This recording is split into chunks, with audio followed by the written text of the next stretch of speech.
अवधूत चिंतन श्री गुरुदेव दत्त श्री स्वामी समर्थ नमस्कार. मी पूजा आपल्या चॅनलवर तुम्हा सगळ्यांचं पुन्हा एकदा खूप खूप मनापासून स्वागत करते.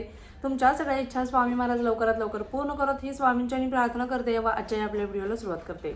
माघ पौर्णिमा, नवान्न पौर्णिमा किंवा नव्याची पौर्णिमा असं देखील या पौर्णिमेला म्हटलं जातं. ही पौर्णिमा आलेली आहे 1 फेब्रुवारी रोजी, म्हणजेच परवा, रविवार आहे परवा आलेली आहे नवान्न पौर्णिमा म्हणजेच नव्याची पौर्णिमा.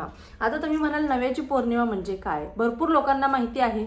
भरपूर लोक काही कामास्तव शहराच्या ठिकाणी राहतात किंवा सिटीमध्ये राहतात. त्या मुलांना माहिती नसतं की नव्याची पौर्णिमा का पूजली जाते किंवा नवान्न पौर्णिमा म्हणजे काय किंवा नवं पूजणं देखील असं म्हटलं जातं या दिवसाला. नव्याची पौर्णिमा अजिबात नवं चुकवायचं नसतं असं देखील म्हटलं जातं. नव्याची पौर्णिमा ही साजरी करावी लागते. भरपूर लोकांचे जे शहरामध्ये राहतात पण त्यांच्या गावी घर आहे, गावी नव्याची पौर्णिमा साजरी केली जाते, नवं पूजलं जातं. आणि शहराच्या ठिकाणी देखील तुमच्याकडे देव आहेत तर तुम्ही काय करायचं हे देखील तुम्हाला आजच्या व्हिडिओमध्ये सांगणार आहे. त्यामुळे व्हिडिओ स्किप न करता शेवटपर्यंत पाहायचा आहे. बघा, सगळ्यात अगोदर पाहून घेऊया नव्याची पौर्णिमा लागते कधी आणि संपते कधी. बघा, नव्याची पौर्णिमा म्हणजेच नवान्न पौर्णिमा, माघ पौर्णिमा ही 1 फेब्रुवारी रोजी पहाटे लागते. 5:52 ती सुरू होणार आहे. पहाटे 5:52 म्हणजे 6 वाजायला येतात. 5:45 पर्यंत म्हणजे 5:45-6 पर्यंत ही पौर्णिमा लागते. आणि दुसऱ्या दिवशी रात्री मध्यरात्री म्हणजेच 2 तारीख सुरू होते. मध्यरात्री 3:38 मिनिटांपर्यंत ही पौर्णिमा चालू असणार आहे. म्हणजेच उद्या रविवारची जी पहाट आहे, पहाटे 5:52 सुरू होते आणि दुसऱ्या दिवशी रात्री म्हणजे 2 तारखेची पहाट असते. रात्र म्हणजे बरोबर 2 तारखेची पहाट आणि 1 तारखेची मध्यरात्र बरोबर. तर त्यावेळेस 3:38 असणार आहे. त्यामुळे नव्याची पौर्णिमा ही आपल्याला रविवारी 1 तारखेला माघ पौर्णिमा ही साजरी करायची आहे. आता बघा, नव्याची पौर्णिमा म्हणजे काय? आपल्या शेतामध्ये नवीन धान्य आलेलं असतं. एक प्रकारे तर धान्य आलेलं असतं. तर शेतकऱ्यांचा हा उत्सव असतो आणि आपल्या कुलदेवीला, कुलस्वामिनीला, त्याच पद्धतीने आपल्या घरातील देवी देवतांना देखील याचा नैवेद्य दाखवलं जातो. नव्याची पौर्णिमा साजरी करताना या दिवशी पूर्ण रवाचा स्वयंपाक असतो. बघा, या दिवशी पुरणपोळीचा स्वयंपाक केला जातो. नव्याची पौर्णिमा साजरी करताना शेतातील जे नवधान्य आलेलं आहे, नवीन जे धान्य आलेलं आहे त्याची एक पेंडे आणली जाते, ती पूजली जाते आपल्या घरामध्ये. आणि नव्याची पौर्णिमा साजरी करताना आपल्याला या दिवशी काय करायचं? भरपूर लोक साफसफाई करतात घराची. अगोदर नव्याच्या पौर्णिमेच्या 1-2 दिवस अगोदर साफसफाई करतात. नंतर तिथून पुढे चिंचणीची यात्रा देखील सुरू होते. बघा, 5 तारखेला चिंचणीची मायाक्का देवीची यात्रा आहे. तर त्यासाठी देखील घराची साफसफाई असते. नव्याची पौर्णिमा साजरी झाली की लगेचच तिकडे जाण्याचा त्यांचा प्रोग्राम असतो बरोबर. तर नव्याच्या पौर्णिमेच्या दिवशी सकाळी लवकर उठायचं आहे. पहाटे उठल्यानंतर सगळ्यात अगोदर सूर्यदेवताला आपल्याला अर्घ्य द्यायचा आहे. सूर्यदेवताला अर्घ्य देण्यापासून सुरुवात करायची आहे. अर्घ्य द्यायचा आहे.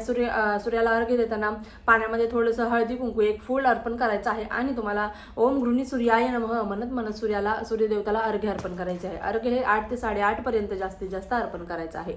त्यानंतर बघा, सूर्यदेवताला जल अर्पण केल्यानंतर आपली देवपूजा वगैरे झाल्यानंतर हुमऱ्याला हळदीचं लेपन या दिवशी करायला विसरायचं नाही, कारण पौर्णिमा आहे. ज्या प्रकारे नव्याची नवं पूजलं जातं या दिवशी, पण त्याच आपल्याला पौर्णिमा म्हटलं की माता लक्ष्मीचा दिवस आणि माता लक्ष्मीची सेवा केली जाते. भगवान विष्णूंची या दिवशी सेवा केली जाते. सत्यनारायण केला जातो.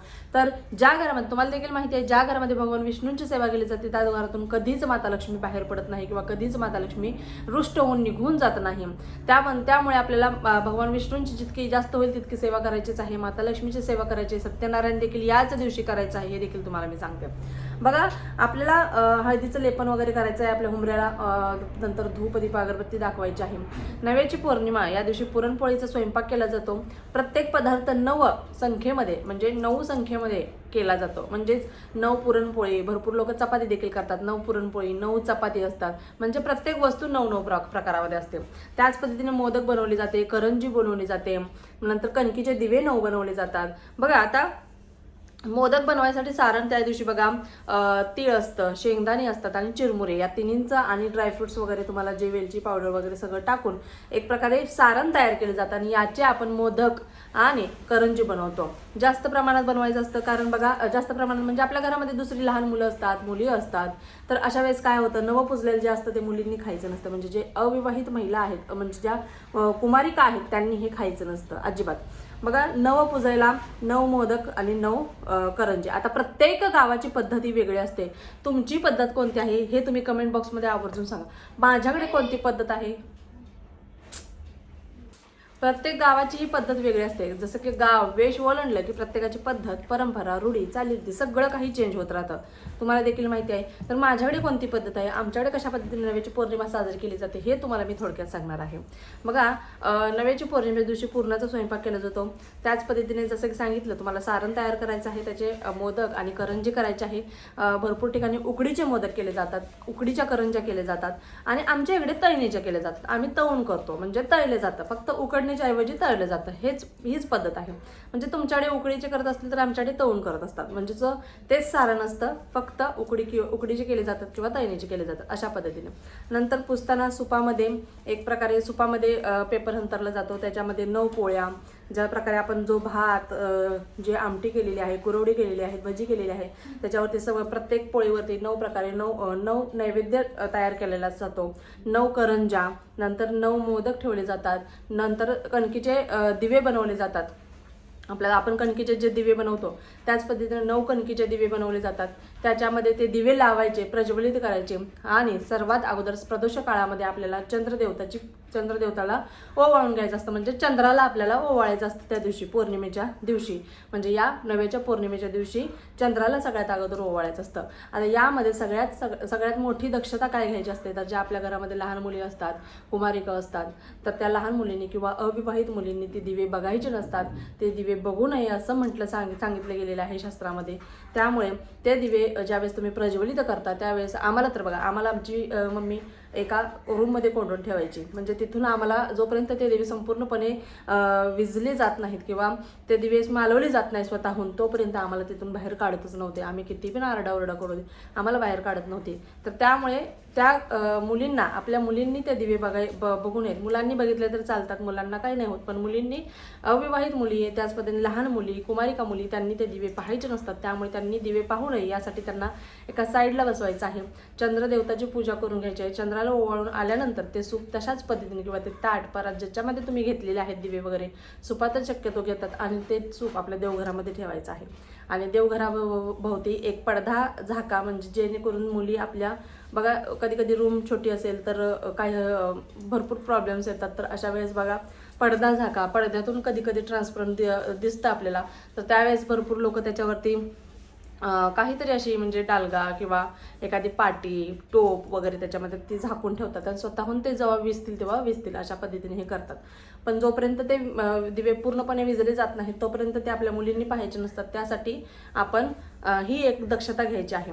त्याच पद्धतीने जे 9 पुजलेले आहेत, म्हणजे जो 9 पोळ्या पुजलेल्या आहेत, जो नैवेद्य आहे, त्याच पद्धतीने 9 करंज्या आहेत, 9 मोदक आहेत, हे सुद्धा कुमारिकांना, म्हणजे आपल्या घरातील त्या मुलींना, अविवाहित मुलींना ते खायला द्यायचे नसतात. ते फक्त घरातल्या आपल्या आई वडील, आपल्या भाऊ वगैरे कोण असेल तर त्यांनी खाल्लं तर चालतं.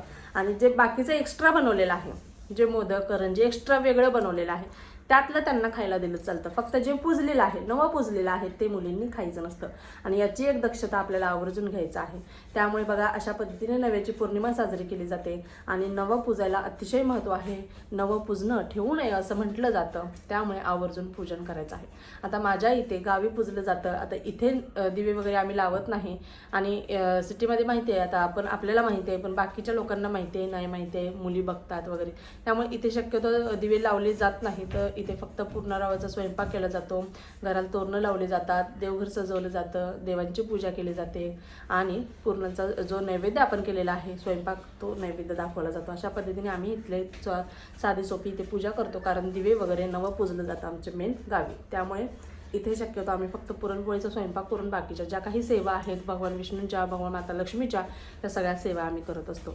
तर तुमच्या इथे कोणती पद्धत आहे ते नक्कीच कमेंट बॉक्समध्ये कमेंट करून सांगायला अजिबात विसरू नका. आणि अजून तुम्हाला काही याबद्दल माहिती हवी असेल तर आवर्जून कमेंट करा. आपल्या चॅनल प्रत्येकाच्या शंकेचे निरसन नक्कीच केले जाते. व्हिडिओ आवडला असल्यास व्हिडिओला लाईक करा, शेअर करा, सबस्क्राईब करा. पुन्हा एकदा भेटू अशाच एका नवीन व्हिडिओसोबत. तोपर्यंत झालेली सेवा स्वामींच्या रुजू करते. श्री स्वामी समर्थ. धन्यवाद.